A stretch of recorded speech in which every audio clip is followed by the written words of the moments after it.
Kính chào quý vị. Chào mừng quý vị đến với trang của Du học Hoàng Kim Phát. Ở đây chúng tôi chia sẻ các kinh nghiệm tích lũy được về du học, du lịch và định cư nước ngoài.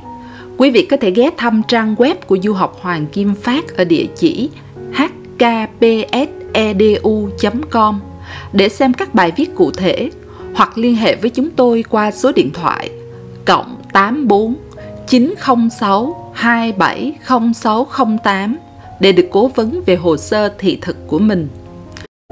Bạn nên lưu ý là cơ quan biên phòng Úc rất nghiêm khắc trong việc quản lý thực phẩm mang vào Úc. Do vậy, bạn nên tìm hiểu kỹ thông tin các loại thực phẩm nào được mang vào Úc. Người Việt chúng ta có câu, có thực mới vực được đạo. Mang theo một số đồ ăn yêu thích sẽ giúp bạn đỡ nhớ nhà khi đi du học xa ở Úc. Sau đây là một số nhóm thực phẩm được mang vào Úc. Thực phẩm chế biến như dưa chua, các loại cá, thịt hộp, các loại tôm đã chế biến, các loại sốt hải sản. Giải khát, các loại sản phẩm từ sữa, sữa mẹ, mật ong, nước ngọt, nước trái cây, các loại mứt đóng hộp. Đồ khô như trà, thảo dược khô, gia vị, gạo, táo tàu, các loại hạt, các loại mì khô, tôm khô, thức ăn cho vật nuôi. Cà phê, bánh quy, bánh mì, bánh ngọt, sô-cô-la, siro cây phong và các loại dầu ăn có bao đựng và tem xuất xứ. Du học Hoàng Kim Phát có một video về kinh nghiệm nhập cảnh sân bay Úc, được và không được mang gì vào Úc. Bạn cũng có thể tìm link bên dưới video này để xem và nắm thêm thông tin để chuẩn bị hành lý.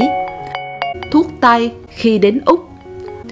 Bạn có thể chuẩn bị một ít thuốc uống thông dụng như thuốc nhức đầu, cảm, hạ sốt, đau bụng, thuốc chống lạ nước, vân vân.